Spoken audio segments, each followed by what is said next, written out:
The slack foundation fits closer to the body and cups the bum more because of the reduced crotch extensions. So I'm going to go through how to turn our trouser pant into a slack. So I have my trace off of my front trouser sloper, and there's just a few adjustments that I'm going to make. So the red is my adjustments. So I'm going to measure in along the waistline 3/8 of an inch from the side seam and then blend that back into the hip.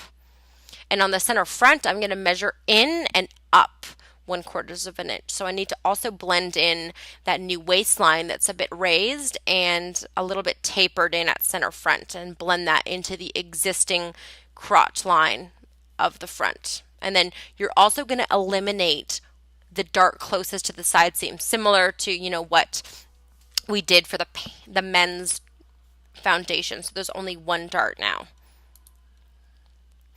And then you're going to take that center front, grain line, that center pant, grain line, and on either side of the knee, you're going to measure 4.5 inches on either side and make marks. And then for the ankle, you're going to measure 3.5 inches on either side of the grain line and make those marks. So these are our new inseam and outseam reference points. So for the inseam, we're going to take and blend that into the crotch. And we're going to blend that and taper that into this mark and then taper that further into the ankle. And then along the front crotch line, we're going to measure 1/4 of an inch in. And then we're going to blend that in and then also taper into our knee and ankle lines as well. So we're just tapering in the leg. And on the back, at the back crotch point, we're going to measure in 3/4 of an inch and measure up 1/4 of an inch.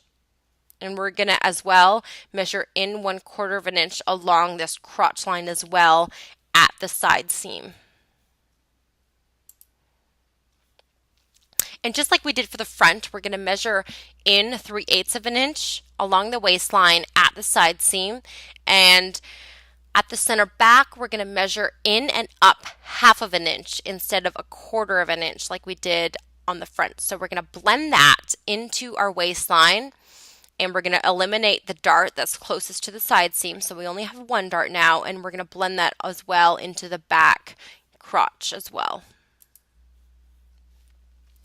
What we're going to also do is take our grain line and we're going to shift it actually towards the side seam 3/8 of an inch. So just use your clear gridded ruler and measure a line perfectly parallel to the first grain line, and we're just going to move it over 3/8 of an inch.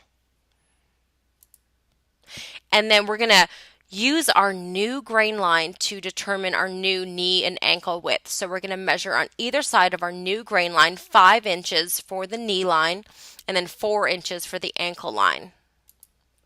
And then connect those again. So we're going to connect our inner 1/4 of an inch along the crotch line into the knee line, into the ankle line, etc. And then the same for the back, using that new in and up crotch point for the back as well.